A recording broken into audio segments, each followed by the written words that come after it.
work at Ascent Outdoors, and this is what I would pack for a day out climbing, maybe in Washington Pass or the North Cascades. My favorite approach shoes are the TX4s. They just seem to last forever. These are awesome. They're super lightweight.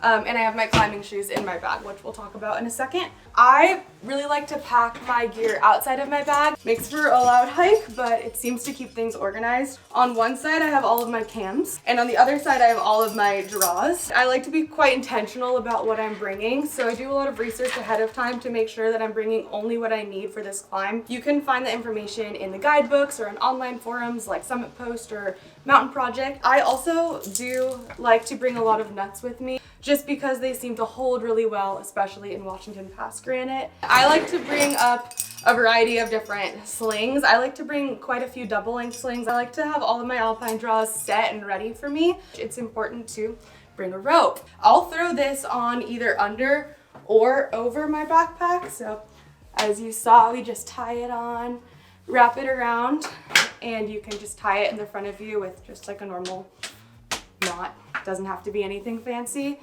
And that helps keep it secure as I hike up. I keep my helmet on the top of my bag because most of the time I wear it for part of the approach anyways. So I just have a half dome helmet, nothing super fancy here, but it does the trick. I painted it so I don't lose it. I like a really simple bag for alpine climbing. The front pocket, my like little essentials. So I have a first aid kit in here with tape and band-aids and all of that good stuff. I love to have a buff so I don't get sunburnt. I like to keep some sun protection out there, like a hat, sunglasses. Croaky is one of my #1 essential things. A half-eaten RX bar. That's important. Egg whites. I always bring a fully charged headlamp. I like to bring caffeine and energy. Like I love goos. Some sunscreen because I'm a ginger, and definitely chapstick. I also always bring a lighter just in case. And I also have some Advil in here.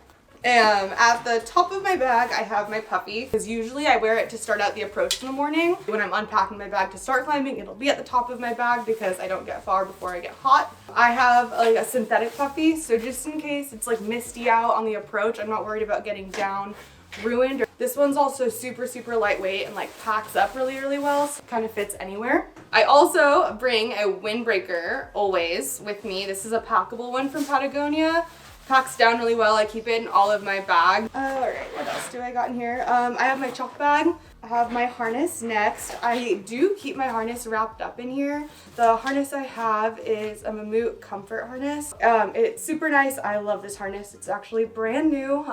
It has like really awesome gear loops, was one of my favorite things about it. So I'm able to actually rack up all of my cams and nuts in a really organized way. For example, I put all of my like big nuts over here and my small nuts over here. Bigger cams over here, smaller cams over here, and my draws on my right because I often like to clip with my right. So I have like a very dialed system from this harness, and the way that these gear loops are shaped allows the gear to actually fall really comfortably on it and not just clump together and get tangled. So I keep a pre-tied quad here with a singular anchor point. That way I can get up to the top of the first pitch and immediately set up a belay for my partner. I always bring a pressik when I'm climbing in the Alpine. If you're Alpine climbing, especially somewhere remote, it's really important to use a pressik on all rappels. Odds are you're tired. Always bring a pressik.